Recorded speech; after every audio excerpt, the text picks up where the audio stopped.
Alhamdulillah Palembang ini begitu banyak aulia Allah, banyak solihin, dan kita pun dengan izin Allah di Palembang ini banyak acara-acara yang mengingatkan kita kepada mereka orang-orang yang soleh. Tanggal 24 Hall Al-Arif Billah Al-Kutub Al-Imam Ahmad bin Hasan Al-Habsyi, ya, seorang wali kibar auliaillah yang kalau malam Kamis kita kumpul di sana setiap bulan. Insyaallah Sabtu ini hall beliau, seorang kibar aulia kutub zaman, ya, mustajab doa, dan banyak cerita aulia yang hidup di zaman kita berjumpa kepada Allah secara yaqظah. Bahkan Allah anak pernah menemani seorang habaib. Habib itu masih hidup dan yakin dengan kewaliannya. Waktu itu anak di samping dia, di samping beliau berziarah ke makam. Ya kita orang kotor, kita nggak ngerti apa-apa, kita cuma nembeng aja, ngikut orang soleh, ngikut aja.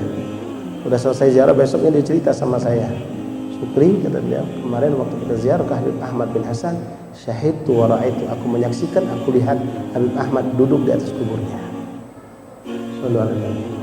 Dan ini banyak.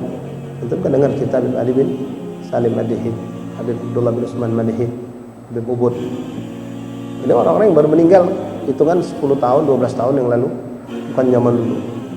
Ketika ziarah ke beliau, sudah mengucap salam dengan khusyuknya beliau, lalu beliau berbalik mengabarkan kepada orang-orang yang di belakang beliau, mengatakan, Habib Ahmad kirim salam buat ente orang. Kalau antum mampu ada kesempatan masuk ke rumah beliau, masuklah ke rumah itu. Karena rumah beliau itu berkah. Ya, seperti masjid ini berkah. Maka ulama mengatakan rumah aulia itu lebih afdal daripada kuburnya. Kenapa? Di rumah itulah mereka bermunajat kepada Allah, berhubungan dengan Allah, ibadah kepada Allah. Aman. Kalau nggak bisa ya jangan maksa diri, tapi setelah bubar itu masuk. Ya tabarukan, numpang berdoa setelah kemarin. Kemudian itu jam 9.30 sampai selesai zuhur bubar insyaallah.